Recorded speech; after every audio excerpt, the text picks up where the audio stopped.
নমস্কার বন্ধুরা, বাংলার ইনভেস্টর ইউটিউব চ্যানেলে আপনাদের সকলকে স্বাগত জানাই। চ্যানেলে প্রথমবার এসে থাকলে চ্যানেলটা অবশ্যই সাবস্ক্রাইব করে রাখবেন এবং তার সঙ্গে সঙ্গে পাশে থাকা বেল আইকনটা টিপে অল অবশ্যই সিলেক্ট করে রাখবেন। চলুন প্রথমেই এফআইআই এবং ডিআইআই এদের ডেটা দেখে নেব। দেখতে পাচ্ছেন ডিআইআই এরা আজকের দিনে 1787 কোটি টাকা শেয়ার কিনেছে এবং সেখানেই এফআইআই এরা 1614 কোটি টাকা শেয়ার বিক্রি করে দিয়েছে। এরপরে আমেরিকান মার্কেট দেখব। ডাও জোন্স এই মুহূর্তে 0.14% নিচে ট্রেড করছে এবং যদি দেখেন নাসডাক কম্পোজাইট এটা একদম বর্ডারেই চলছে, 0.064% নিচে রয়েছে। এরপরে আমাদের ইন্ডিয়ান এডিআর গুলো একবার দেখবো।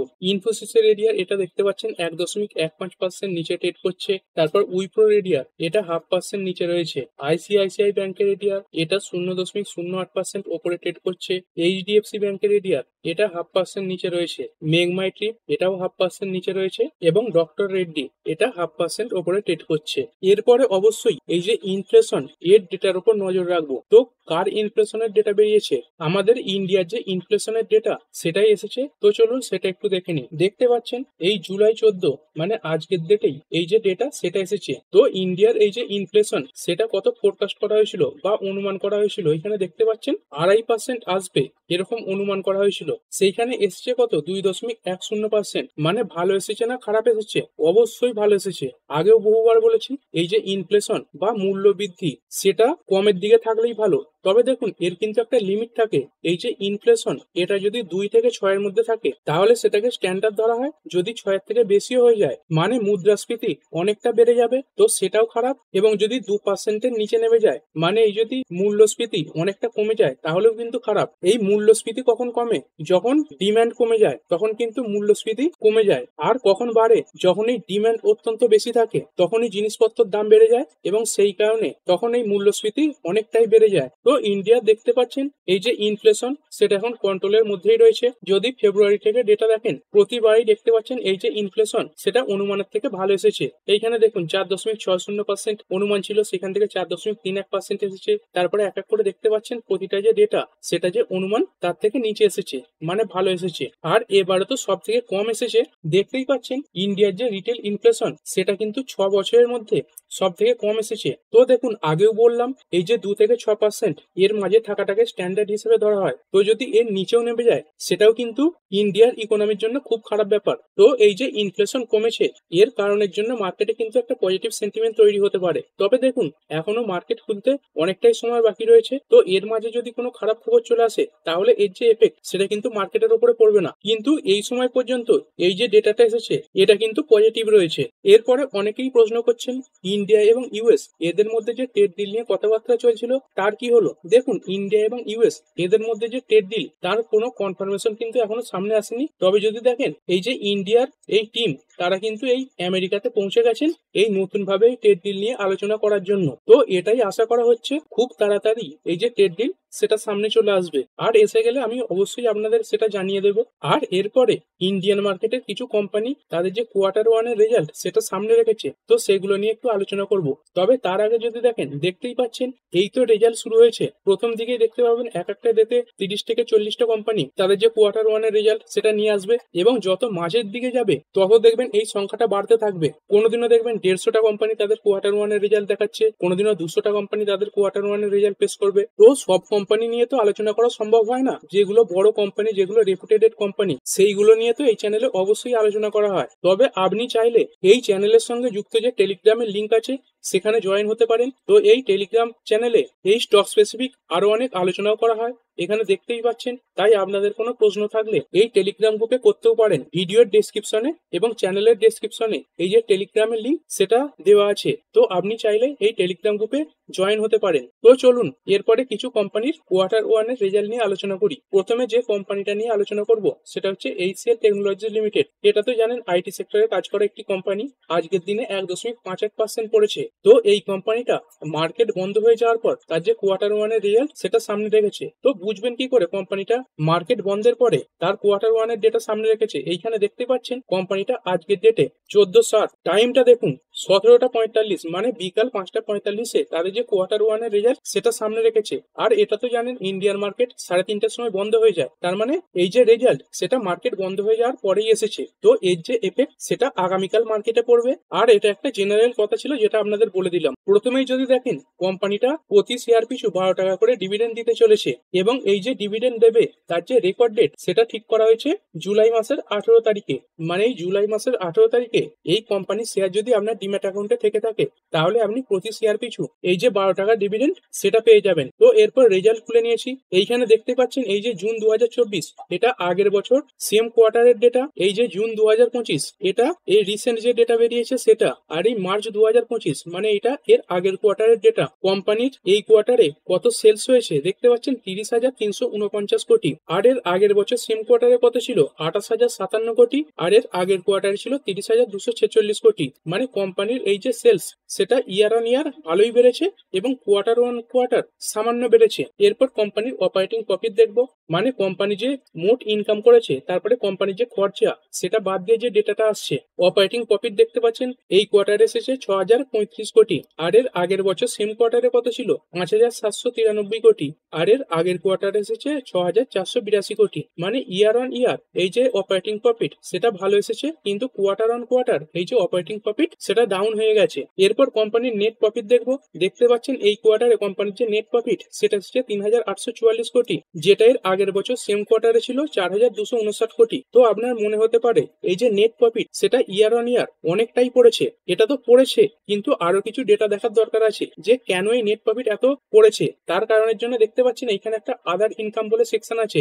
এইখানে দেখতে পাচ্ছেন এই যে আদার ইনকাম সেটা হঠাৎ করে অনেকটাই বেড়ে গিয়েছিল। তো সেই কারণের জন্যই এর আগের বছর সেম কোয়ার্টারে এই যে নেট প্রফিট সেটা এতটা বেড়েছিল। আর এই কোয়ার্টারে দেখতে পাচ্ছেন এই যে আদার ইনকাম সেটা এই যে 1103 তার থেকে অনেকটাই কম এসেছে, মানে হাফের কাছাকাছি এসেছে। আর এর যে আদার ইনকাম সেটা এই 300-400 কাছেই থাকে। এইখানে একটা অতিরিক্ত বড় ইনকাম যোগ হয়েছিল, সেই কারণের জন্যই এর আগের বছর সেম কোয়ার্টারে এই যে নেট প্রফিট এতটা বেড়ে গিয়েছিল। তো কোম্পানির যে নেট প্রফিট সেটা ইয়ার অন ইয়ার কমেছে, এবং যদি কোয়ার্টার অন কোয়ার্টার দেখি তাহলেও কিন্তু কমেছে। আর এর আগেও বহুবার বলেছি কোম্পানির যখন রেজাল্ট দেখবেন তার সঙ্গে সঙ্গে মার্কেটের যে এস্টিমেট সেটাকেও তুলনা করবেন। কারণ দেখুন মার্কেট শুধুমাত্র এই রেজাল্টের উপর রিয়াক্ট করে না, মার্কেট কিন্তু বেশিরভাগ সময়ই এই যে এস্টিমেট বা অনুমান সেটার উপর রিয়াক্ট করে। এই অনুমানের থেকে যদি রেজাল্ট ভালো আসে তাহলে শেয়ার ভালো পারফর্ম করবে, এবং অনুমানের থেকে যদি খারাপ রেজাল্ট আসে তাহলে শেয়ার খারাপ পারফর্ম করবে। তো এর যে অনুমান ছিল বা এস্টিমেট ছিল সেটা একটু তুলনা করে নেব।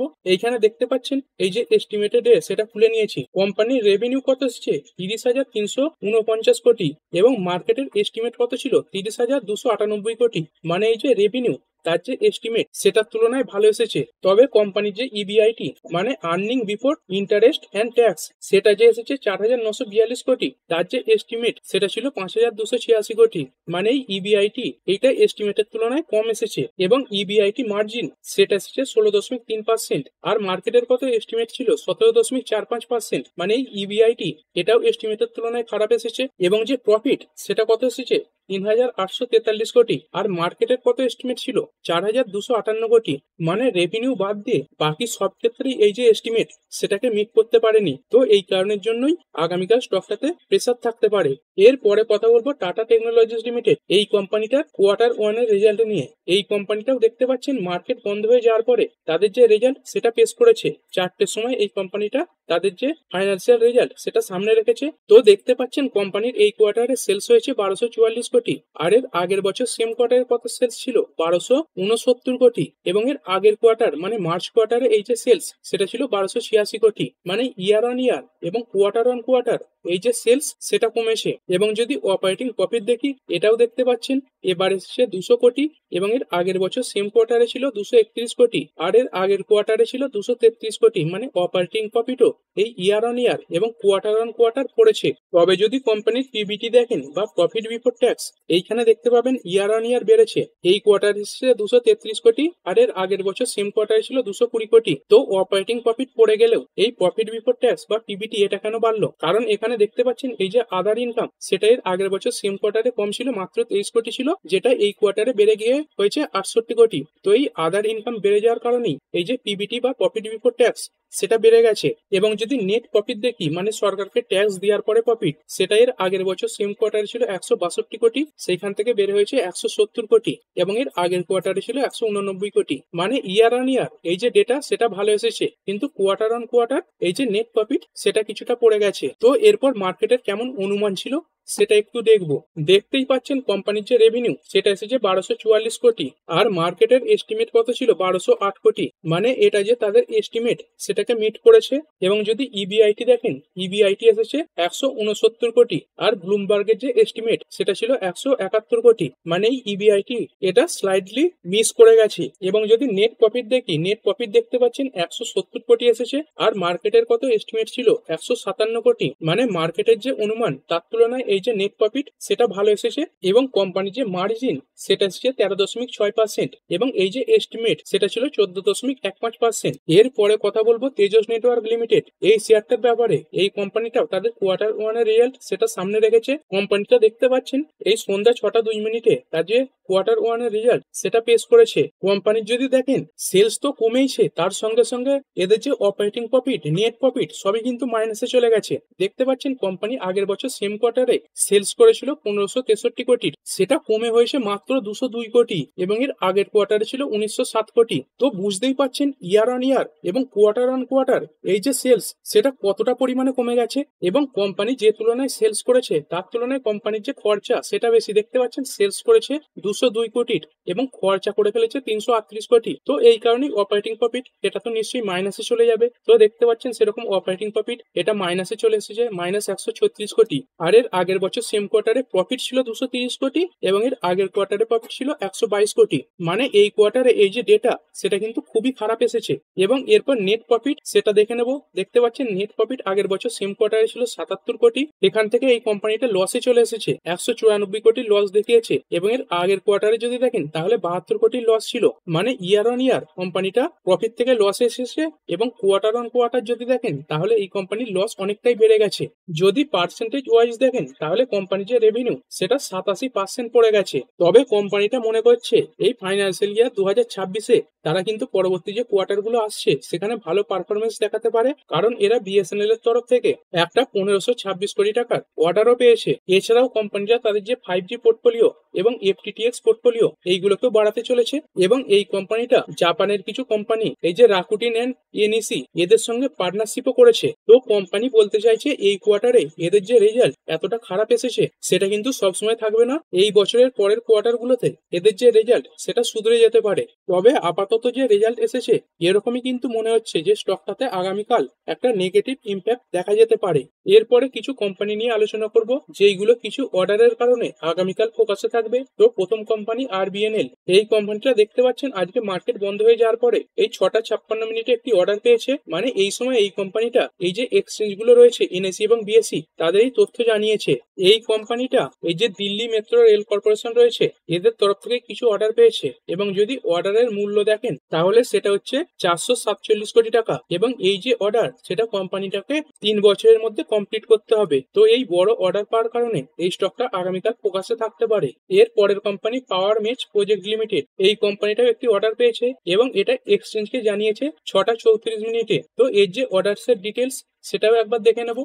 এই কোম্পানিটা দেখতে পাচ্ছেন কিছু থার্মাল পাওয়ার প্রজেক্ট তৈরি করার জন্য 52.96 কোটি টাকার অর্ডার পেয়েছে। এর পরের company RailTel corporation of India limited. এই কোম্পানিটাও মার্কেট বন্ধ হয়ে যাওয়ার পরে কিছু অর্ডার পেয়েছে। এই কোম্পানিটা এই যে ইস্ট সেন্ট্রাল রেলওয়ে রয়েছে তার 607 কিলোমিটার জায়গায় এই যে কবচ সিস্টেম, মানে যেটা ট্রেনের অ্যাক্সিডেন্টকে রোকার জন্য ব্যবহার করা হয় সেই সিস্টেম বসাবে। এবং এর যে অর্ডারের মূল্য সেটা দেখতে পাচ্ছেন 264 কোটি টাকা। মানে একটা বড় মাপেরই অর্ডার এই কোম্পানিটা পেয়েছে। এর পরের কোম্পানি দীপক ফার্টিলাইজার্স লিমিটেড। এই কোম্পানিটাও দেখতে পাচ্ছেন মার্কেট বন্ধ হয়ে যাওয়ার পরে অর্ডার পেয়েছে। তো এর যে অর্ডারসের ডিটেলস সেটা একটু জেনে নেব। এই কোম্পানিটা দেখতে পাচ্ছেন এই যে পেট্রোনেট এলএনজি লিমিটেড এদের তরফ থেকে অর্ডার পেয়েছে, এবং যেই অর্ডারটির মূল্য 1200 কোটি টাকা। টাকা। এর পরের company Indian renewable energy development agency. এই কোম্পানিটা তাদের যে বিজনেসের আউটলুক মানে ভবিষ্যৎ পরিকল্পনা সেটা নিয়ে কিছু বড় বক্তব্য রেখেছে, তো সেটা একটু দেখে নেব। এইখানে দেখতে পাচ্ছেন IREDA targets robust growth by raising its borrowing limit to 1.5 lakh crore. মানে কোম্পানিটা তাদের যে ধার দেওয়ার লিমিট সেটা 1.5 লাখ কোটি পর্যন্ত বাড়াতে চলেছে। এবং কোম্পানির বর্তমানে এই যে লিমিট সেটা কত রয়েছে দেখতে পাচ্ছেন। কোম্পানির এই ফাইন্যান্সিয়াল ইয়ার 2026-এ এই যে লিমিট সেটা আছে 30,800 কোটি টাকা। মানে কোম্পানিটা তাদের যে লোন দেওয়ার লিমিট সেটা 5 গুণ পর্যন্ত বাড়াতে চলেছে। আর এই ইরেডা এই কোম্পানিটার কাজ কি? এই কোম্পানিটা বিভিন্ন যে রিনিউয়েবল প্রজেক্টের সঙ্গে যুক্ত প্রজেক্ট তাদেরকে লোন প্রোভাইড করে এবং সেই লোন দিয়ে তার উপর যে ইন্টারেস্ট হয় সেটা থেকে এই কোম্পানির ইনকাম হয়। তো এই যে লোন বুক সেটা যদি বাড়ে তাহলে কোম্পানির যে রেভিনিউ সেটাও বাড়বে। এবং কোম্পানি যেহেতু বলছে এদের যে লোনের লিমিট সেটা প্রায় 5 গুণ করতে চলেছে, সেই কারণের জন্য কোম্পানি যে রেভিনিউ বলুন নেট প্রফিট বলুন এইগুলো কিন্তু প্রায় 5 গুণের কাছাকাছি বাড়তে পারে। মানে যেটা অবশ্যই একটা স্ট্রং আউটলুক। তো কোম্পানির ম্যানেজমেন্টের তরফ থেকে এই যে বক্তব্য এসেছে এই কারণের জন্য এই স্টকটাতে পজিটিভ সেন্টিমেন্ট তৈরি হতে পারে। এরপরে ইউএস এর ডলার ইন্ডেক্স দেখে নেবো। ইউএস এর ডলার ইন্ডেক্স দেখতে পাচ্ছেন প্রতিদিনই অল্প অল্প করে শক্তিশালী হচ্ছে। আর এই ইউএস এর ডলার ইন্ডেক্স এইটা যত শক্তিশালী হবে ভারতের যে রুপি সেটা ততই দুর্বল হবে। শুধু ভারতের রুপি নয়, এই যে গ্লোবাল আরো অনেক কারেন্সি রয়েছে সেইগুলো কিন্তু ডলার ইন্ডেক্সের শক্তিশালী হওয়ার সঙ্গে সঙ্গে দুর্বল হবে। তো ইন্ডিয়ার যে রুপি সেটাও দেখতে পাচ্ছেন ডলারের এগেনস্টে 86-র উপরে উঠে গেছে। আর যেটা ইন্ডিয়ান মার্কেটের জন্য কিন্তু খুবই খারাপ ব্যাপার, কারণ এই ইন্ডিয়ান রুপি যত দুর্বল হবে এফআইআই দের সেলিং ততই কিন্তু বাড়বে। আর ইন্ডিয়ান মার্কেটকে ঘুরে দাঁড়ানোর জন্য এই যে এফআইআই দের সেলিং সেটা বন্ধ করা কিন্তু খুবই প্রয়োজন। কিন্তু এই ইন্ডিয়ান রুপি এটা যদি দুর্বল হতে থাকে তাহলে কিন্তু এফআইআই এদের যে সেলিং সেটা বন্ধ করবে না এবং মার্কেটও ভালো পারফর্ম করবে না। এবং ইন্ডিয়ান রুপি এটা যত দুর্বল হবে ভারতের যে ইকোনমি সেটাও কিন্তু খারাপের দিকে এগিয়ে যাবে। আর এই ইন্ডিয়ান রুপি এটা দুর্বল হলে ভারতের যে ইকোনমি সেটা কেন খারাপের দিকে যাবে? দেখুন আমরা তো ইন্ডিয়ার মধ্যেই শুধু এই টাকা দিয়ে কেনা বেচা করি, কিন্তু আমরা যখন বিদেশ থেকে কোনো লেনদেন করি সেখানে কিন্তু এই ডলারের মাধ্যমে এই যে লেনদেন সেটা হয়। তো আগে $1 পাওয়ার জন্য কি করতে হতো? আমাদের 84 টাকা দিতে হতো এবং এখন সেই $1 পাওয়ার জন্য আমাদের 86 টাকা খরচ করতে হবে। মানে আমাদের যে খরচা সেটা কিন্তু বেড়ে যাচ্ছে। তো এই কারণের জন্যই ইকোনমির ওপর খারাপ প্রভাব পড়ে। এরপর গোল্ড দেখে নেবো। গোল্ড তো দেখতেই পাচ্ছেন যে আস্তে আস্তে শক্তিশালী হচ্ছে। আজকের ডেটে এই কলকাতা রেট অনুযায়ী 10 গ্রাম 24 ক্যারেট গোল্ড 1,01,180 টাকায় চলছে। এরপর বিটকয়েন দেখবো। বিটকয়েন তো দেখতেই পাচ্ছেন অল টাইম হায়ার কাছে চলে গেছে। এক একটা বিটকয়েন 1,20,497 ইউএসডি ডলারের কাছে চলছে। এরপর যদি ক্রুড অয়েল দেখি, ক্রুড অয়েল দেখতে পাচ্ছেন এই 67, 68, 69, 70-এর কাছেই ঘোরাঘুরি করছে। এই ডব্লিউটিআই ক্রুড এটা 68-র কাছাকাছি চলছে এবং ব্রেন্ট ক্রুড এটা 70-এর কাছাকাছি চলছে। মানে এখনো পর্যন্ত এই যে ক্রুড অয়েল সেটা কিন্তু স্টেবল জায়গাতেই রয়েছে। এরপরে শেষে আরো একবার আমেরিকান মার্কেট দেখে নেবো। ডাও জোন্স এটা দেখতে পাচ্ছেন এই মুহূর্তে একদম সামান্য সবুজে রয়েছে, 0.035% ওপরে রয়েছে। এবং যদি নাসডাক কম্পোজাইট দেখি বা আমেরিকার আইটি ইন্ডেক্স এটা দেখতে পাচ্ছেন 0.15% ওপরে ট্রেড করছে। তো ঠিক আছে বন্ধুরা, আশা করছি ভিডিওটা আপনাদের ভালো লেগেছে। আপনি চাইলে এটাকে লাইক এবং শেয়ার করতে পারেন। আর শেয়ার মার্কেট সংক্রান্ত ডেইলি নিউজ আপডেট পেতে চ্যানেলটা সাবস্ক্রাইব করে রাখবেন এবং পাশে থাকা বেল আইকনটি টিপে অল অবশ্যই সিলেক্ট করে রাখবেন, যাতে পরবর্তী ভিডিওর নোটিফিকেশন আপনার কাছে সময় মতো পৌঁছে যায়। আর হ্যাঁ, ভিডিওটি শুধুমাত্র ইনফরমেশন এবং এডুকেশনাল পারপাসের জন্য বানানো হয়েছে। আমি সেবি রেজিস্টার্ড নই, তাই কোনো প্রকার শেয়ারে কোনো প্রকার বাই, সেল, হোল্ড বা অ্যাভারেজ করার কোনো সিদ্ধান্ত নেওয়ার আগে আপনার যে ফাইন্যান্সিয়াল অ্যাডভাইজার আছে তার সঙ্গে অবশ্যই আলোচনা করবেন। দেখা হচ্ছে পরের ভিডিওতে। ধন্যবাদ।